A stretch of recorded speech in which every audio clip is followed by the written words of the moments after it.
en el día de hoy con tu Santo Espíritu, tanto en lo que respecta a mí como expositor y a mí como receptores. Por favor, Señor, que solo hablemos cosas tuyas y solo tu palabra. Y danos un corazón dispuesto para guardar la palabra y para obedecerla. Te lo pido en el nombre de Cristo Jesús. Amén.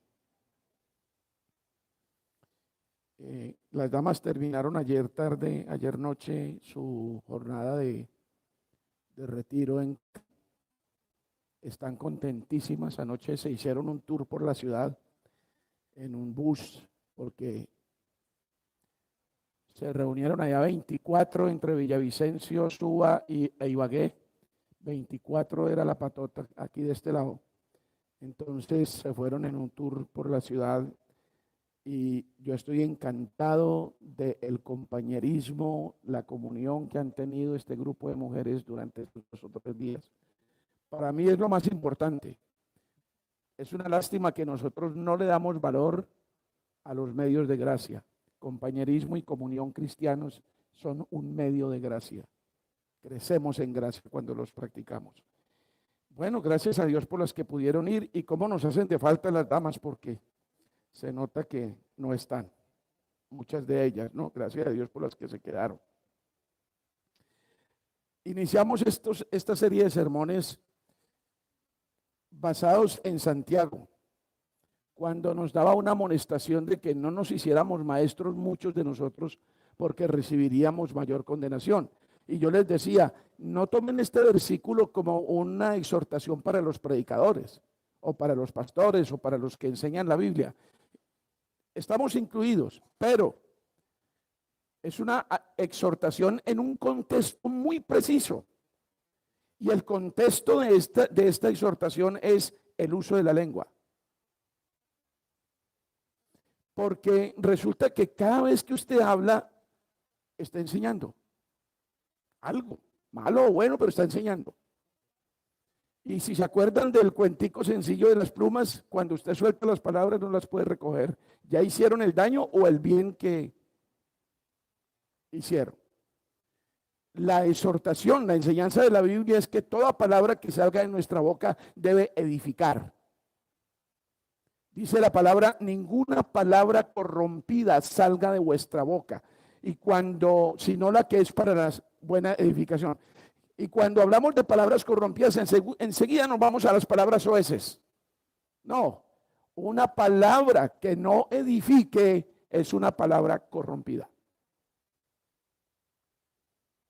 Una palabra que no edifica corrompe. Porque nosotros andamos entre absolutos. O es blanco o es negro, no gris. O edificamos o destruimos. No hay otra opción. Por eso la Biblia nos dice prudencia con la lengua.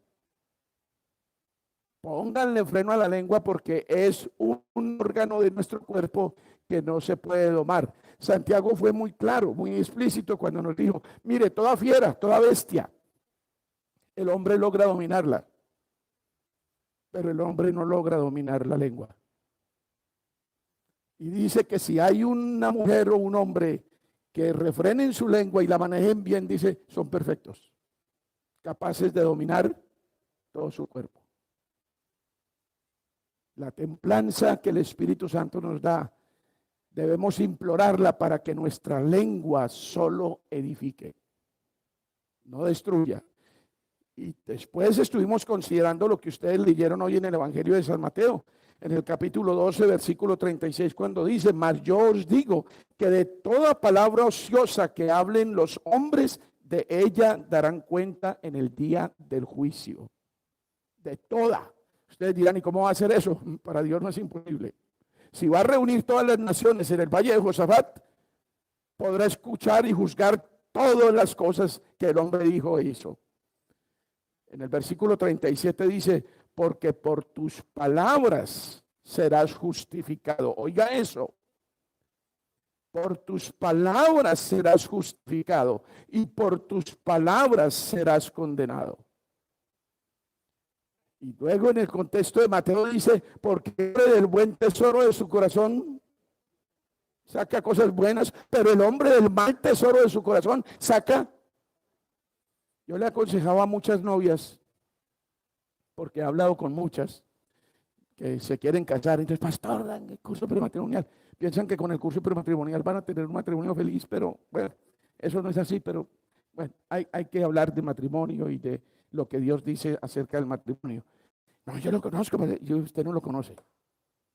Cuando usted se case, al mes, a los 2 meses, va a comenzar a decir, uy, ¿con quién me casé? Porque ahora sí lo va a conocer. Ahora sí va a saber quién es, con todas las características que tiene. Jessie se está riendo, ¿no? Ella está haciendo el curso prematrimonial. Bueno, pero, o matrimonial. Yo les digo, pónganlo a hablar, pónganlo a hablar. Si ustedes ponen a hablar a una persona, ustedes se van a dar cuenta rápidamente quién es, qué tiene en su corazón. Porque lo está diciendo el Señor, no lo digo yo. Lo está diciendo el Señor, dice, el hombre del mal tesoro de su corazón saca cosas malas. Y el hombre del buen tesoro de su corazón saca cosas, ¿qué? Bueno, ok, muy bien. Entonces, imagínense que esto de las palabras está en el contexto de la generación que le pidió una señal al Señor. Dice, maestro, danos una señal. Y dejamos de dudar y de ponerte problemas. Danos una señal. ¿Ustedes pueden encontrar a alguien que hablara más que los fariseos en los tiempos de Cristo? Vivían hablando, vivían poniéndole trampa, vivían haciéndole preguntas, vivían intrigando con lo que decían, con los mensajes que dejaban. Y el Señor dice, no les voy a dar ninguna señal. Miren,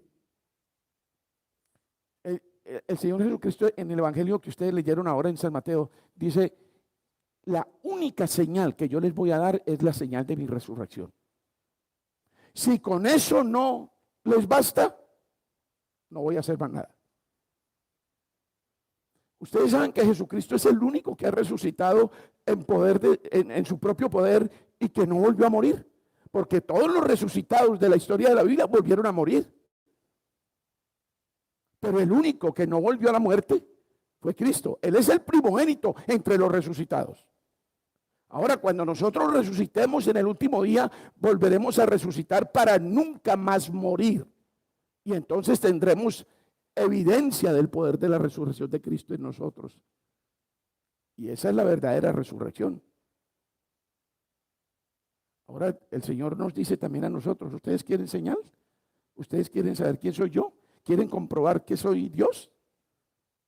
Ahí tienen la señal de la resurrección.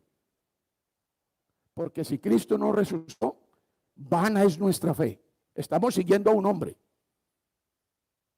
Y todas las religiones del mundo siguen hombres, menos el cristianismo. Entonces estábamos hablando de esto de las palabras, de esto de la lengua.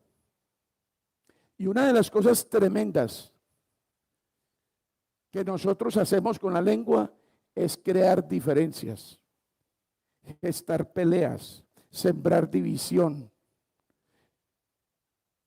Tenemos la tendencia a actuar con rivalidad y a sembrar rivalidad. Y esto en la iglesia de Dios, mire, esto hace mucho daño en su matrimonio, mucho daño. Cuando en su relación matrimonial se siembra la discordia, se siembran las rivalidades, eso es un síndrome clarísimo que su matrimonio no anda bien. Y en la iglesia, cuando la iglesia vive con rivalidades, vive con diferencias, vive con divisiones, vive con antagonismos, es un síndrome que nos falta madurar. Hemos venido viendo la palabra contienda, la palabra discordia, rivalidades, con mucha frecuencia en todos los versículos que hemos venido considerando en esta serie de sermones. Y ahora vamos a analizar la dura condena de esta práctica de las contiendas o rivalidades entre los seres humanos, pero especialmente entre nosotros los cristianos. Y de una vez los invito a que piensen, ¿tienen alguna rivalidad? Y no solamente estoy diciéndoles aquí en la iglesia, ¿Tienen rivalidad ya con sus parientes? ¿Tienen rivalidades con sus vecinos? ¿Tienen rivalidades con X o Y persona? Ahora, si tienen rivalidades aquí en la iglesia, llegó la hora de que se arrepienta, porque es un pecado grave y no puede seguir viviendo con él. Miren, las rivalidades entre hermanos y entre los seres humanos se remonta al principio mismo de los tiempos. ¿Ustedes se acuerdan que hubo una rivalidad entre dos hermanos muy temprano en la creación del mundo? Caín y Abel. ¿Y en qué terminó esa rivalidad? En asesinato. El primer fratricidio de la historia. ¿Ustedes se acuerdan de la rivalidad que hubo entre Saúl y David? Dos reyes de Israel. Saúl estaba empeñado en matar a David porque sabía que Dios lo había ungido rey para reemplazarlo. Ustedes que son conocedores de la historia sagrada saben de la rivalidad que hubo entre Ismael e Isaac, los dos hijos de Abraham. Y saben que esa rivalidad se ha extendido a través de los siglos hasta el día de hoy. Hoy todavía están peleando los hijos de Ismael con los hijos de Isaac, árabes y judíos. Rivalidad. Este tema no es tan sencillo. El problema, hermanos, es que nosotros estamos comenzando como a categorizar los problemas y decir, esto no es tan grave, esto sí es grave, esto es importante, esto no es importante. Todo lo que está en la Biblia es importante. Todo. Absolutamente todo.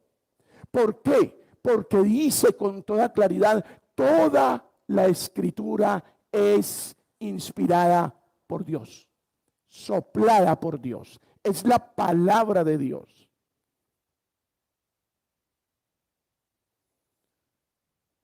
Esto que nosotros estamos analizando aquí tiene una suma importancia. Yo les ruego el favor que vayan conmigo a Efesios capítulo 1.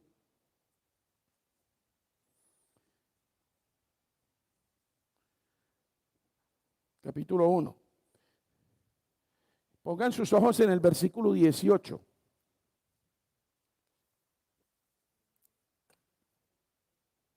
Porque es que a veces no le damos como importancia a la urgencia y la necesidad que tenemos de unificarnos en la iglesia. Versículo 18. Porque por medio de él, los unos y los otros tenemos entrada por un mismo espíritu al Padre. ¿Sí? Perdón, estoy en el Efesios 1, me fui al 2, perdón. Tienen toda la razón. Alumbrando los ojos, ¿ahora sí? Bueno, alumbrando los ojos de vuestro entendimiento para que sepáis cuál es la esperanza a que Él os ha llamado y cuáles las riquezas de la gloria de su herencia en los santos. El versículo 19. Y cuál la supereminente grandeza de su poder para con nosotros los que creemos según la operación del poder de su fuerza. Versículo 20. La cual operó en Cristo, resucitándole de los muertos y sentándole a su diestra en los lugares celestiales, sobre todo principado y autoridad y poder y señorío y sobre todo nombre que se nombra no solo en este siglo, sino también en el venidero. El versículo 22. Oigan bien, miren lo que dice aquí.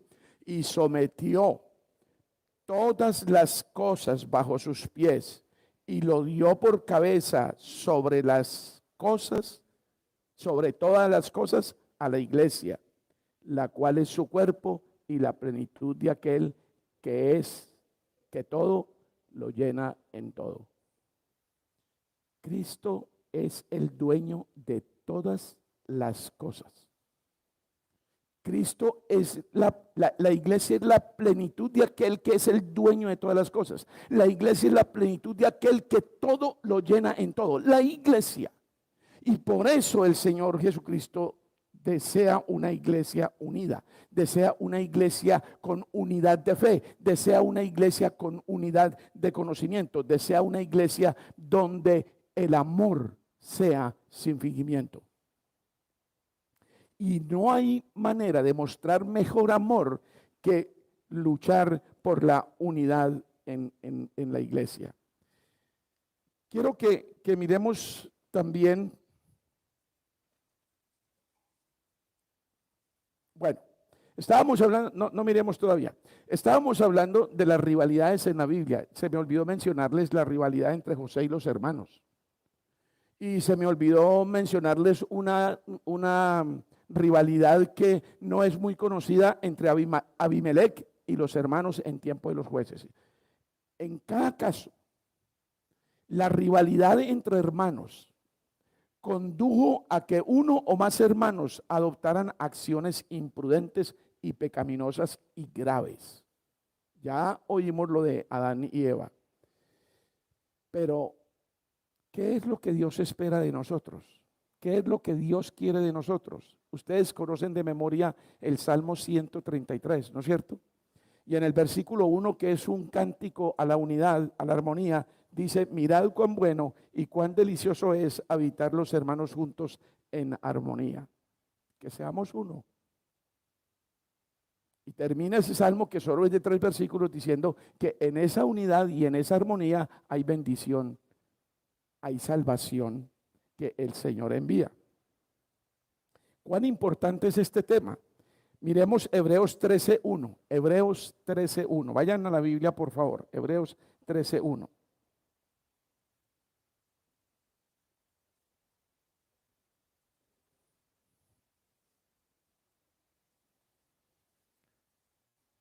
Ese es un versículo sumamente difícil de memorizar. Muy difícil. ¿Sabe lo que dice el versículo 13:1? Dice: permanezca el amor fraternal. Difícil de memorizar. Permanezca el amor fraternal. ¿Qué quiere decir amor fraternal? Amor de hermanos. Verdadero amor de hermanos. Yo no sé, cuando yo les digo desde este púlpito: hermanos, ustedes son una familia, aquí somos una familia. Yo no sé cómo recibimos eso. Pero lo que está diciendo la Biblia es que el amor entre nosotros tiene que ser un amor como amor de hermanos. ¿O no estamos convencidos que tenemos un mismo Padre? ¿Cómo es el asunto? ¿Hay discordia en eso? ¿O estamos de acuerdo? ¿Tenemos un mismo Padre? ¿Por qué la dificultad de llamarnos y tratarnos como hermanos?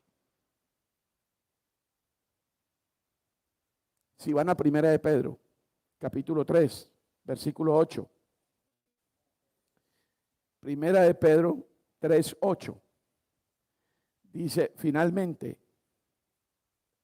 si lo encontraron ya llegaron. Primera de Pedro 3:8. Finalmente, sed todos de un mismo sentir, compasivos, amándoos fraternalmente, misericordiosos, amigables. Es interesante todo eso que usa Pedro. Sed todos de un mismo sentir, compasivos, amándoos fraternalmente, misericordiosos, amigables. Hermanos, otro problema que nosotros tenemos es que nosotros también hemos categorizado los pecados. Y nosotros tenemos en nuestra categoría, tenemos unos pecaditos que ahí pueden quedar. Y hay otros pecadotes que yo nunca cometo eso, ¿no? Yo no mato, yo no robo, yo no le pego a la mujer. Pero ¿qué es las otras cositas? Porque todos nosotros ofendemos.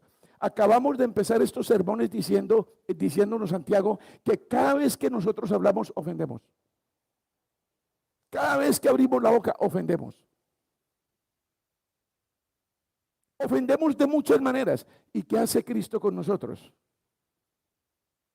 ¿Nos echa? ¿Nos abandona? ¿Nos dice: hasta aquí llegaste conmigo? ¿Búscate otro? No. Él sigue siendo con nosotros compasivo, amable, con un amor fraternal, porque estamos llamados a ser hermanos de Cristo, misericordioso, amigable, es nuestro amigo. Vosotros sois mis amigos, dijo él. No os trato como a siervos, sois mis amigos. Y los amigos saben todo del otro. En Romanos 12:9 dice, el amor sea sin fingimiento. Aborreced lo malo y seguid lo bueno. Hermanos, si alguno de ustedes me dice, pastor, ¿y cómo es el amor sin fingimiento? Está en el versículo. El amor sin fingimiento es cuando usted aborrece lo malo. ¿Y qué? Y sigue lo bueno. Eso es amor sin fingimiento. Amor sin fingimiento es cumplir los mandamientos. Es amar a Dios, obedeciendo. Honra a tu padre y a tu madre. No mates, ni con el pensamiento ni con las palabras. No forniques, no codicies, no mientas. Eso es amor sin fingimiento. Cuando usted tiene la posibilidad de establecer una relación fornicaria o adúltera, ¿por qué no se detiene a pensar, bueno, el nombre de Dios, ¿dónde queda? El nombre de mi Cristo, ¿dónde queda? ¿Qué pasa con la salud del cuerpo? ¿Qué pasa con mi iglesia? ¿Qué ocurre? Eso es amor sin fingimiento. ¿Dónde llevas tú el Espíritu Santo? Si tú eres creyente, tienes el Espíritu Santo. ¿Dónde lo llevas? A ver qué. ¿Qué pones a mirar en los teatros al Espíritu Santo? ¿Qué haces en Netflix? ¿Qué pones a oír al Espíritu Santo? ¿A qué conversaciones lo llevas? Eso es amor sin fingimiento. Si tú estás diciendo que eres cristiano, pero vives una vida desordenada, tienes un amor fingido. Porque eso toca al cuerpo, eso toca a los demás. Ningún acto de ustedes es independiente. Si yo cometo un pecado, si yo blasfemo el nombre de Cristo, ustedes llevan el perjuicio. Porque somos un cuerpo. Porque somos familia. Porque esto es corporativo. Dios nunca estableció asuntos individuales. Siempre habló de mi pueblo, de mi familia, de mis hijos.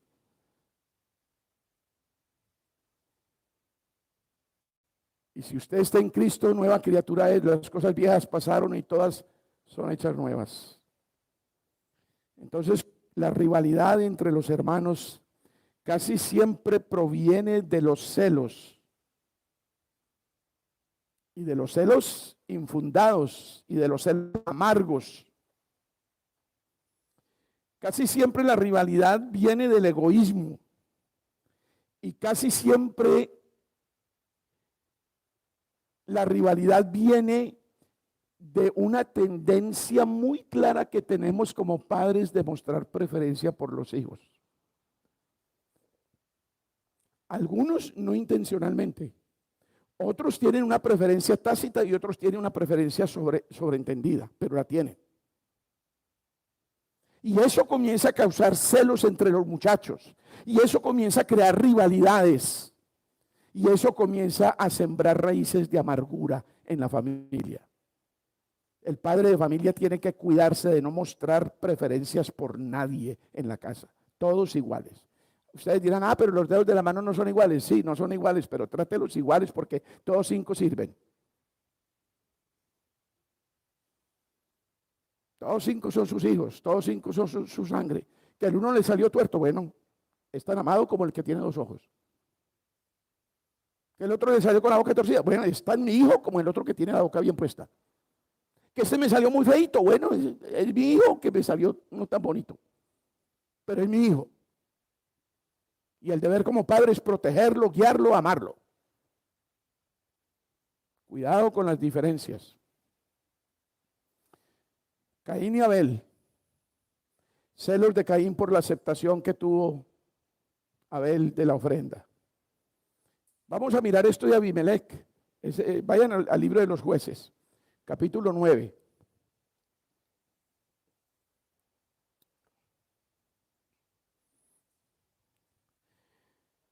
capítulo 9 de Jueces. El versículo 1 nos dice quién era Abimelech, quién era su papá, ¿no? Y nos dice que él fue donde los hermanos de su madre. ¿Usted sabe cuántos eran en la familia de Abimelech? Eran 70 hijos. ¿Sí? 70. Me imagino, infiero, por la historia que vamos a leer, y porque semejante número de hijos, tuvo que haber varias madres, ¿no? Tuvo que haber varias madres. Entonces aquí está diciendo en el versículo 1 que Abimelech, hijo de Jerobaal, fue a Siquem a los hermanos de su madre, o sea, eran medio hermanos. O sea que en esos 70 había varias madres. Fue a los hermanos de su madre y habló con ellos y con toda la familia de la casa del padre de su madre, diciendo, ¿qué fue lo que le dijo? El versículo 2, dijo, os ruego que digáis en oídos de todos los de Siquem. Estaba haciendo campaña, ¿no? De todos los de Siquem, que os parece mejor que os gobiernen 70 hombres, todos los hijos de Jerobaal, o que os gobierne un solo hombre. Él empezó a meter cizaña. Versículo 3. Bueno, terminemos el 2. Dice, acordaos que yo soy vuestro hueso vuestro y carne vuestra. Versículo 3. Y hablaron por él los hermanos de su madre en oídos de todos los de Siquem todas estas palabras. Y el corazón de ellos se inclinó a favor de Abimelech, porque decían, nuestro hermano es. Entonces ya la campaña logró su efecto, ya dijeron, no, tenemos que apoyar a este porque este es carne de nuestra carne y hueso de nuestro hueso, ¿no es cierto? ¿En qué versículo vamos? Vamos al 4, ¿no es cierto? Y le dieron 70 ciclos de plata del templo de Baal-Berit. Baal-Berit es un falso dios de Canaán y ese nombre Baal-Berit significa señor de pacto. Bueno, entonces dice, le dieron 70 ciclos de plata del templo de Baal-Berit, con los cuales Abimelech alquiló hombres ociosos y vagabundos que le siguieron. O sea, buscó sicarios, ¿no es cierto? Bien, versículo 5. Y viniendo a la casa de su padre en Ofra, ¿qué hizo? ¿Los hijos de quién? ¿Cuántos varones? Sobre una misma ¿qué? O sea que los mató uno por uno.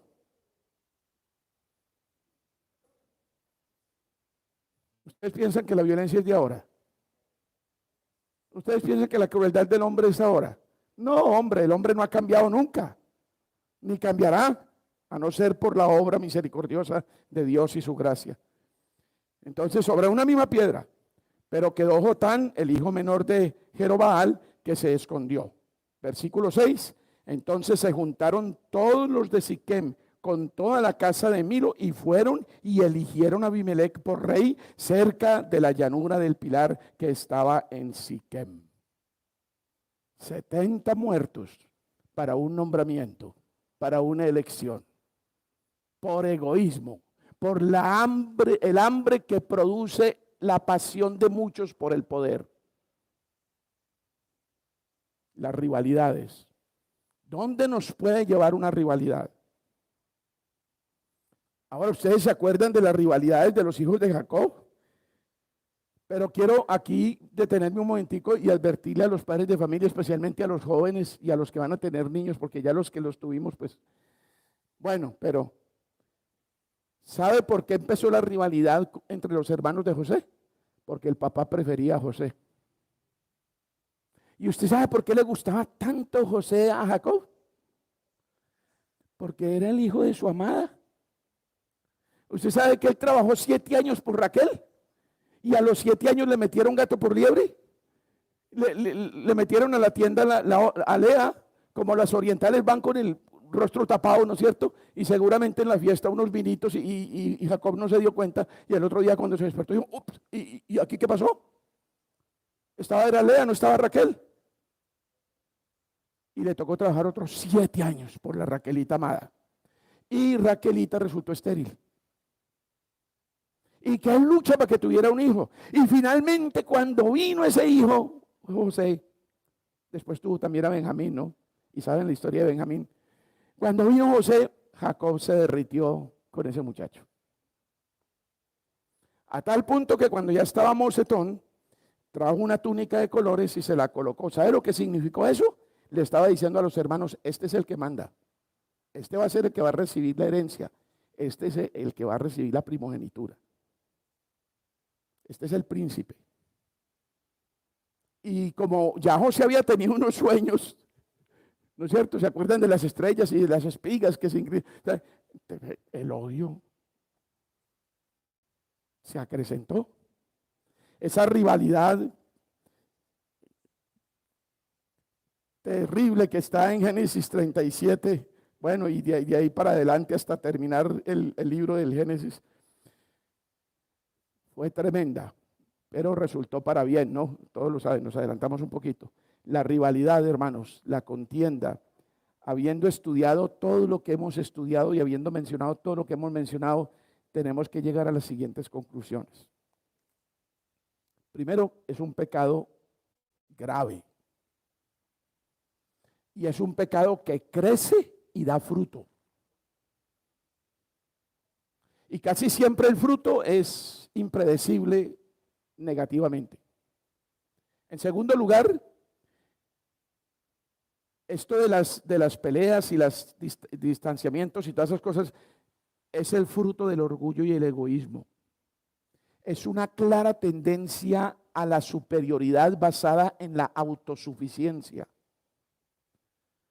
Y tercero, como ya lo hemos dicho y lo volvemos a recalcar, esto es sumamente destructor. La rivalidad destruye muchas cosas. ¿Vale la pena tolerar esto en usted mismo? ¿Vale la pena que usted le dé espacio a la rivalidad en su corazón? En cualquier área, en cualquier área. Porque el que establece rivalidades en los negocios, por ejemplo, no está confiando en Dios, está confiando en su habilidad. ¿Vale la pena entonces que usted tolere esta actitud en usted mismo, esto de mantener en rivalidad con mucha gente? ¿Vale la pena que usted tolere en el matrimonio la rivalidad? ¿No se da cuenta que eso le está destruyendo su matrimonio? ¿Vale la pena que usted permita la rivalidad en la iglesia? ¿No se da cuenta que eso acaba con la iglesia? ¿No se da cuenta que eso no deja progresar la iglesia?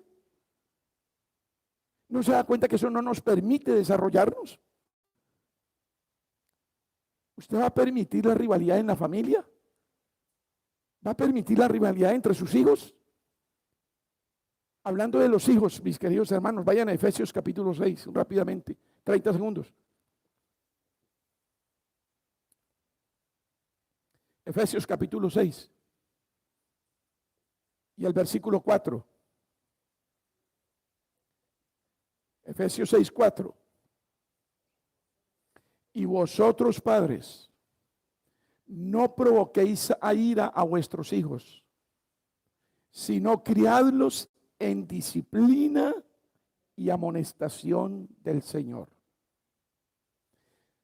Hermanos, los que ya tenemos los hijos criados, no se pongan a llorar sobre la leche derramada. Asuman esta enseñanza como la capacitación que Dios les está dando para que aconsejen a sus yernos, a sus nueras, a sus nietos, a otras personas más jóvenes, porque acuérdense que tenemos el deber de pastorear a los jóvenes en la iglesia y enseñarles cómo es la vida, porque desafortunadamente a nosotros nadie nos prepara para el matrimonio. Hay dos cosas en la vida para lo cual nadie nos prepara, ni para el matrimonio ni para la muerte. Eso nos coge siempre de sorpresa. Y empezamos a aprender a través de los años y garrote va, garrote viene hasta que al fin maduramos. Bueno, entonces dice, no provoquen a ira a vuestros hijos.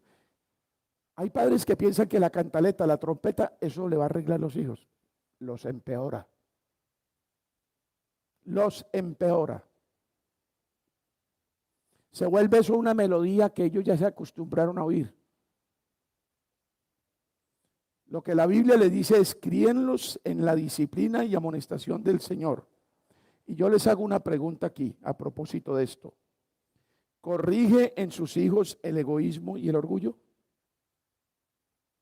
¿Tiene usted el discernimiento suficiente para ver cuando un hijo suyo está creciendo orgulloso, prepotente, soberbio? ¿Combate eso o lo tolera y lo deja? Esa es su personalidad, su carácter. Hay que dejar el libre desarrollo de la personalidad. Eso es lo que dice el diablo. Eso no es lo que dice Dios. Dios dice: si amas a tu hijo, corrígelo. La otra pregunta que les quiero hacer es: ¿fomenta en sus hijos la dependencia total de Dios? Usted se arrodilla con sus hijos y su esposa y le dice a Dios: Dios, dame con qué pagar el arriendo este mes. No tengo. Si tú no me suples, no sé qué voy a hacer. Usted se arrodilla con sus hijos al pie de su cama y comienza usted como varón, como padre, a decirle al Señor: Señor, no tengo con qué mercar mañana y no hay nada en la nevera. Por favor, suple lo que necesitamos. ¿Por qué? Porque eso le está enseñando a sus hijos que usted depende de Dios, no de su habilidad, no de sus influencias, no de su preparación académica, no de su finca, su negocio. No, depende de él.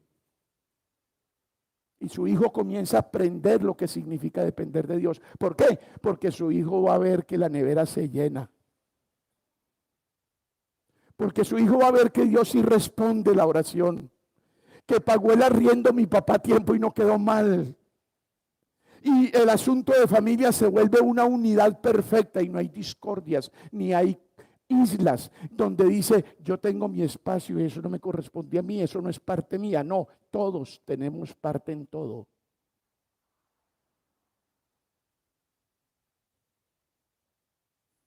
¿Cómo está formando a sus hijos?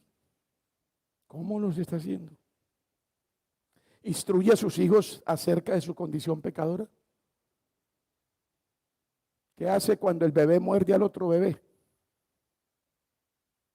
¿Qué hace cuando le mete el dedo en el ojo al otro y él feliz viéndolo al otro chillar? ¿Cómo lo corrige?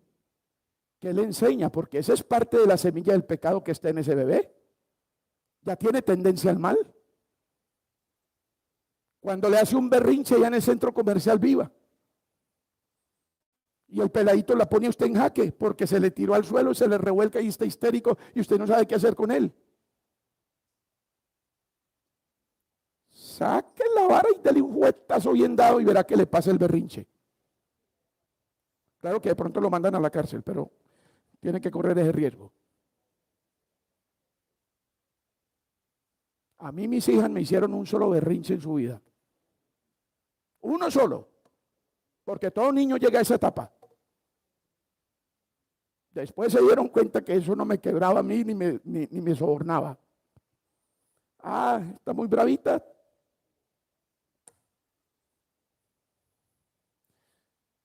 Una vez estaba yo incapacitado porque me habían operado el menisco de la pierna izquierda y estaba en muletas. Se los voy a contar porque Claudia nunca olvida eso. siempre me lo recuerda, ¿no? Y nosotros éramos muy disciplinados. A la hora de dormir era a dormir, punto. La hora de dormir, 8:30, 9 de la noche, en la cama todo el mundo, en silencio y ya. Se apagaron las luces y todo el mundo a dormir. Que papi, tengo una tarea. No la hizo, hija, madrugue. Pero a dormir. Y empezaron allá ellas con un cuchicheo y carcajada viene, carcajada va. Y yo no sabía qué estaba pasando. Hasta ahora no tengo claro qué fue lo que pasó. Pero estaba pasando. Y yo me levanto después de un rato porque yo era desde la cama. Niñas, silencio. Niñas, silencio.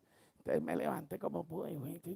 Cuando encuentro a Claudia, que era la pequeñita, estaba en el peor de la euforia de su alegría y saco la muleta y se la pongo en la espalda. Ay, qué brutalidad, ¿no? Ay, me le ocurre. No, no lo hagan, no, no, ustedes no lo hagan. Eso lo tuve que hacer yo porque no podía hacer más nada. Ni siquiera podía forcejear con ella porque yo estaba inválido, estaba... entonces, ok, mi coronita. Y ella no se olvida eso. Pero, ¿cómo arreglamos esa situación? Esa situación la arreglamos dialogando, hablando, explicándole por qué me llevó al límite, por qué estuvo esto, por qué tuvo estas cosas. Y yo considero que mis hijas no son mujeres amargadas, son felices y me quieren. Y Claudia da la vida por mí. De Gigliola no quiero hablar porque está aquí, pero bueno. Pero hermanos, lo que quiero decir es cómo forman, cómo instruye a los niños sobre la necesidad de Cristo y contra su propia suficiencia, autosuficiencia, o la propia suficiencia del niño y cómo lo instruye en la suficiencia de Cristo para él. ¿Corrige usted las contiendas entre sus hijos? ¿Usted tolera que ellos peleen? ¿Usted controla la ira de su hijo? ¿Usted controla el enojo, la mentira? ¿Corrige los hábitos de quejarse y murmurar entre sus hijos? ¿Es usted absolutamente amigo de corregir la desobediencia? Llegados a este punto, mis queridos hermanos, podríamos preguntarnos, ¿y cómo? ¿Cómo hacemos eso? Pastor, tenga la bondad y me explica, ¿cómo puedo criar a mi hijo en la disciplina y la amonestación del Señor? Le voy a mostrar la respuesta. Vaya a 2 de Timoteo 3:16. Usted sabe ese versículo de memoria. Usted lo sabe de memoria. 2 de Timoteo 3:16. Toda la escritura es inspirada por Dios y útil ¿para qué? ¿Para qué, perdón? ¿Para qué otra vez? Como que los padres de familia no quieren hablar. Porque lo que pasa con sus hijos malcriados es que usted nunca les enseñó, hermano. Qué pena con usted, pero usted no necesita darle muletazos a su hijo, usted necesita enseñarle la Biblia. La palabra de Dios es suficiente, es útil para enseñar, para redarguir, para corregir, para instruir en justicia, a fin de que los hijos del hombre de Dios sean perfectos, enteramente preparados para toda buena obra. Y Romanos 1:16 dice, porque no me avergüenzo del evangelio, porque es poder de Dios para salvación, todo aquel que cree, al judío primeramente y también al griego. Hermanos, Cristo es suficiente. La sola escritura es suficiente para formar sus hijos. La sola escritura es suficiente para que usted mate las rivalidades. Cristo está aquí, Cristo está en su corazón, Cristo está en su mente, Cristo está en su ser. Si usted es cristiano, tiene el poder de Cristo para erradicar estas cosas y para guiar bien a sus hijos. ¿Qué recibimos en la iglesia? En la iglesia recibimos lo que se forma en las casas. Esa es la verdad. Esa es la verdad. Ahora sí voy a hablar de Gigliola porque no se puede escapar de esta. Ya pobrecita, ya agachó la cabeza. Bueno, no voy a decir nada más bien. Pero hablando de Gigliola, cuando algunas veces me tocó, me senté con ella y abrí la Biblia y comencé a hablar acerca del problema. Y como ella tiene unos ojos pequeñitos, ¿se han dado cuenta? Chiquiticos, casi no se le ven, ¿no? Pero esos ojos comenzaban a llenarse de lágrimas. No me respondía una sola palabra, pero terminaba en un llanto tremendo. Y no necesitábamos más. Hasta ahí llegábamos. La palabra. Porque la palabra es como una espada de dos filos que penetra hasta el alma, hasta partir el alma y los tuétanos. y discierne los pensamientos del corazón. Qué bueno que ustedes lleguen a tener un matrimonio donde cuando hablan como esposos, la palabra sea la que dirime todas las diferencias. Qué bueno que lleguen a tener una familia con unos hijos que solamente la palabra sea la disciplina para ellos. Cristo.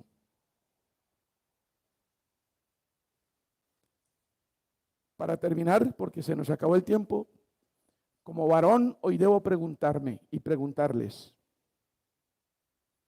¿qué tanto y de qué calidad es el tiempo que invierto en mi esposa y mis hijos? Como varones, ¿qué tanto tiempo le invierto a mi esposa y a mis hijos? ¿Y qué calidad de tiempo les invierto? ¿De qué hablamos? ¿Cuáles son los acontecimientos que frecuentamos? ¿Qué leemos? ¿Qué vemos? ¿Qué oímos?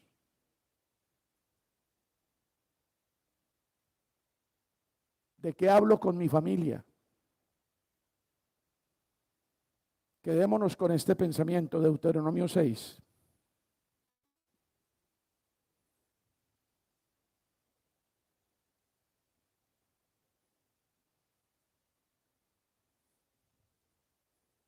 Deuteronomio 6, capítulo 7, capítulo 6, Deuteronomio 6, versículo 7. Y vamos hasta el 9. ¿Me ayudan todos, por favor? ¿Me ayudan un poquito? Deuteronomio 6, 7 al 9. Perdón. El contexto está diciendo que son los estatutos, los mandamientos, las normas de Dios, ¿no es cierto? Muy bien, entonces dice, ¿qué dice? Ahora sí, vamos todos, ya. 1, 2, 3, ya.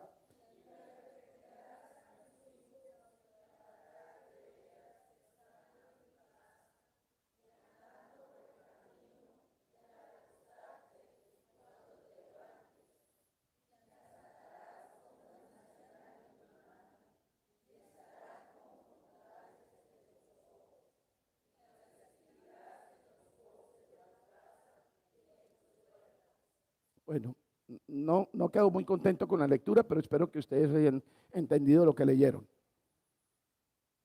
Es decir, palabra, palabra, palabra, palabra, palabra, palabra, palabra. Pastor, eso es ridículo.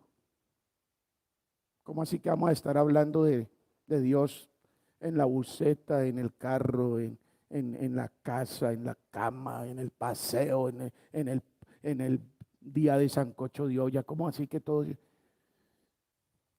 No les estoy pidiendo que exageren, y yo creo que la palabra tampoco, pero ¿cómo entienden entonces lo del Salmo 1? Sino que en la ley de Jehová medita de día y de noche. ¿Cómo lo meditan? Y en la palabra está su delicia. ¿Cómo piensan fructificar? ¿Cómo piensan que sean como un árbol plantado junto a corrientes que da su fruto a su tiempo y su hoja no cae? ¿Cómo esperan que el camino de sus hijos no sea destruido? ¿Cómo esperan que ellos no reciban el consejo de los malos? ¿Cómo esperan que ellos no caminen en senda de pecadores? ¿Cómo quieren que sus hijos no se sienten en silla de escarnecedores? Lo que pasa es que nosotros no tomamos a Dios en serio. No lo tomamos. Pero ahí está el camino. Ahí está el camino. La disensión, la enemistad más grande que podemos tener es la que tenemos con Dios. Esa enemistad nos costó la desgracia de una vida bajo maldición y con una sentencia de condenación eterna, que gracias a Dios podemos solucionar por medio de la obra de Cristo en nuestras vidas. La pregunta, hermanos, y perdónenme en estos 6 minutos que me pasé, la pregunta, hermanos, es, ¿qué es lo que usted cree de esa obra de Cristo a su favor? ¿Le quiere obedecer a Dios ¿O quiere seguir obedeciéndole a Netflix, a YouTube, a Facebook, a, ¿cómo se llama ese otro TikTok? Bueno, ¿a quién le quiere obedecer? ¿A quién le quiere pedir consejo? ¿Quién va a regir su vida? ¿La vecina, el vecino, el amigo, el político, el diputado, el representante? ¿Quién? ¿Quién? Aquí está el consejo de Dios. Aquí está. Ustedes escojan a quién oír. Pero si quieren cambios en su vida, para que el versículo sea una verdad, necesitamos tomar a Dios en serio. Cristo es la solución. Es suficiente. Pero ¿qué crees de Cristo? ¿Qué sabes de Él? ¿Cuánto conoces?